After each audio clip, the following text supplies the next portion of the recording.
But so, yes, Rashi noted that if you were going to say in the beginning, in terms of like, okay, this is the first thing that was done, then you would say Barisha Na, right?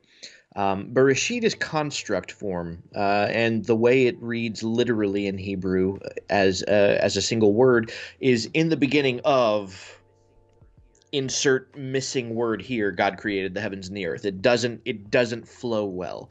Um, but then if you read it even, yeah, you could even say even more literally, or if you take it, if you take the bait for what it is in this word, all right. So bait reshit. Okay, so bait would Yeah. mean like by or with.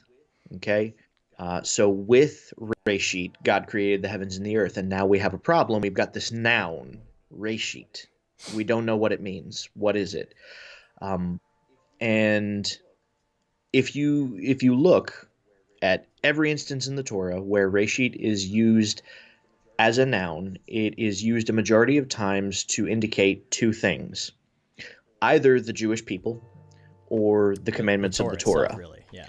Okay, so this word reshit, right, right, the Torah itself, and so it is synonymous with the Torah and the children of Israel, which that is also indicated by the bait. So the numeric value of the bait is two.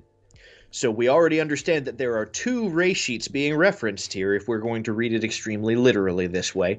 And so there, ergo, you have it: is the children of Israel and the Jewish people and the Torah. Or you could even break that down even further and read, okay, so the written and the oral Torahs. We can't there's open two there's any cans of number worms of over ways here. that All you can right, break stick to this one. down and make it work. So with the we can transpose those back into the verse, okay? Um, Beit Reshit, God created the heavens and the earth, right? Um, so with the children of Israel, God created the heavens and the earth. That doesn't make sense in a literal sense, but in a much more broad sense, you could argue that with the intention of the nation of Israel, God created the heavens and the earth. That's one interpretation, and it's perfectly reasonable. That Israel has always been kind of the master plan. And I know that that is very hard for a lot of Christians to hear, that perhaps maybe Jesus wasn't the master plan, but it was Israel. Um, Take that for what it's worth.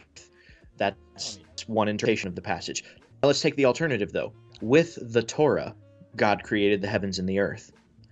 Um, and that actually makes perfect sense considering what the Torah is and what the Torah does.